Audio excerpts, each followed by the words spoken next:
Dahil nga po mga idol sa kontrobersyal na pagpapalayas ni Scott Foster kay Chris Paul sa game ng Warriors at Suns, pinaiimbestigahan na nga ito ng mga fans. Yan naman ang ating unang balita at unang storya na sasamahan ko na rin ang balitang nasasayang lamang nga po si Jordan Clarkson sa Utah Jazz. Pag-uusapan na rin natin dito sa ating bagong video ang balitang hindi nga daw kaya ni Anthony Davis ang back-to-back games at ang balitang sabay nga pong re-rest back sa Lakers sina Jared Vanderbilt at Cam Reddish. Kaya mga idol, tara!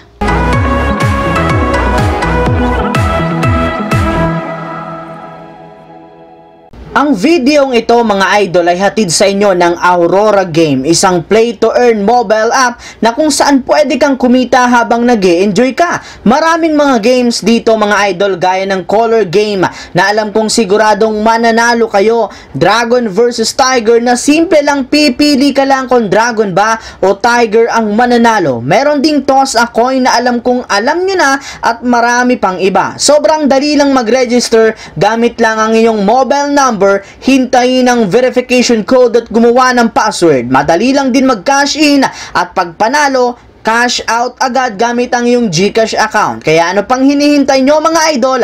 Mag-download na at manalo. Nasa comment section ang link para makapagsimula na kayo. Naging sobrang kontrobersyal nga po mga idol ang naging laro kahapon ng Golden State Warriors at Phoenix Suns matapos ang questionabling pagpapalayas ni Scott Foster kay Chris Paul sa kanilang laban at ang pagtawag nito ng sunod-sunod na technical foul kina Coach Steve Kerr at Kevin Durant. Kaya hindi na nga ito nagustuhan pa ng napakaraming mga fans ng Golden State Warriors at Phoenix Suns na parehong nagalit kay Scott Foster gayong parang nagpa-power tripping lamang nga daw ito sa pagiging referee. Maging si Chris Paul hindi na rin naman napigilang ilabas ang kanyang saloobin sa kanyang post-game interview patungkol sa patuloy na ginagawa sa kanya ni Scott Foster. Matagal na nga po niyang napapansin na halos lahat nga po ng kanya mga napaglalaro niyang game na ino-officiate nito parati siyang nadedehado. Kaya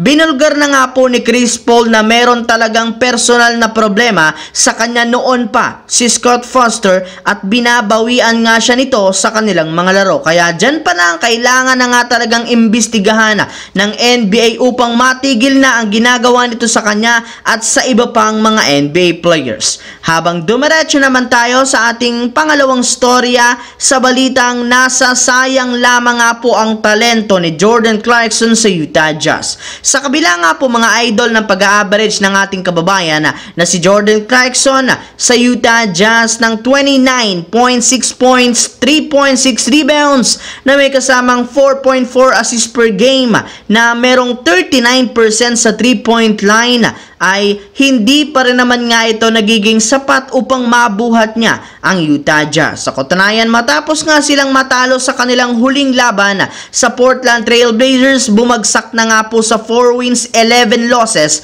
ang kanilang record bilang ika-13 sa West. Kaya dyan palang malinaw na sayang talaga ang talento ni Jordan Clarkson sa Utah Jazz since kahit gaano man nga kalaking numero ang kanyang gawin, hirap pa rin naman sila na manalo at napakaliit lamang nga po ng chance ngayon na makapasok sa playoffs at maging sa play-in tournament ng Western Conference. Samantala, dumako naman tayo sa ating huling storya sa balitang hindi nga daw kaya ni Anthony Davis ang back-to-back games at ang balitang sabay nga pong re-rest back sa Lakers sina Jared Vanderbilt at Cam Reddish. Matapos nga po mga idol na matalo ang Lakers kontra sa Dallas Mavericks, marami nga pong mga fans ang sinisisi dito si LeBron James. Pero hindi lang naman nga si LeBron ang nag-iisang player na dapat sisihin dito, gayong isa rin naman sa mga rason ng kanilang pagkatalo ay ang pagtatala lamang ni Anthony Davis ng 10 points, 13 rebounds. Samahan mo pa ng literal na pagkawala niya sa second half ng kanilang laban matapos siyang